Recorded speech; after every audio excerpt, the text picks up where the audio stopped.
ওয়ালাইকুম রহমতুল্লাহ। আজকে একটা ফার্নিচার দেখাতে আসলাম। ফার্নিচারটা দেখেন, অনেক সুন্দর, অনেক সুন্দর। তো আজকে এটা গিফট পেয়েছি। আজকে স্কয়ার কোম্পানির কনফারেন্স ছিল, সে জায়গায় একটা খাতা কলম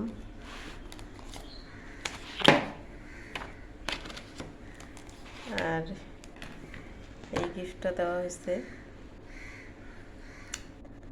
আর সাথে খাবারও দেওয়া হয়েছে। তো খাবারের দিকে না যাই, আসলে যেটা দেখানোর জন্য আসলাম।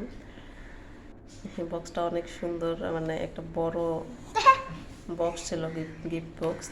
একটু দেখি মাম্মা, দেখি না। তো বক্সে মনে করলাম পেপারটা খোলার পরে একটু নিজে অবাক হয়ে গেলাম যে এত সুন্দর জিনিস দিচ্ছে। ফার্নিচার একটা দেওয়া হয়েছে, দেখেন কত সুন্দর ফার্নিচারটা। দাঁড়াও মাম্মা, দাঁড়াও, দেখি, দাঁড়াও। তো অবাক হওয়ার পরে আবার পরক্ষণে আরও বেশি অবাক হইলাম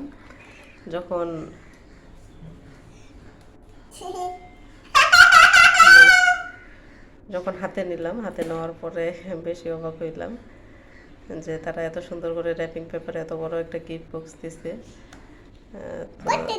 হাতে নেওয়ার পরে অবাকটা হইলাম এই কারণেই যে এই যে দেখেন, মনে করছিলাম এটা পাইরেক্সের।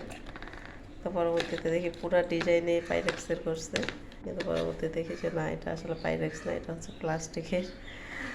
তো বুঝলাম না, করে হাসলাম যে ভাই দিচ্ছেন একটা ডিজাইন পুরো একই, তো জিনিস দিল একটা পাইরেক্সের। এটা ভাই কী ধরনের ঠকামি, বুঝে উঠতে পারলাম না। তো এটা আসলে কি কাজে ব্যবহার করবো নিজেও বুঝতেছি না। তো এই যে আমার মেয়ে অলরেডি খেলা শুরু করে দিছে বাটি নিয়ে।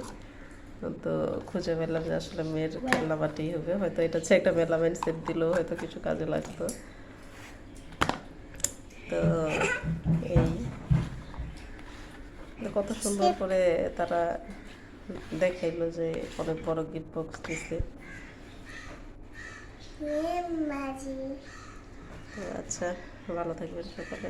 আসসালামু আলাইকুম।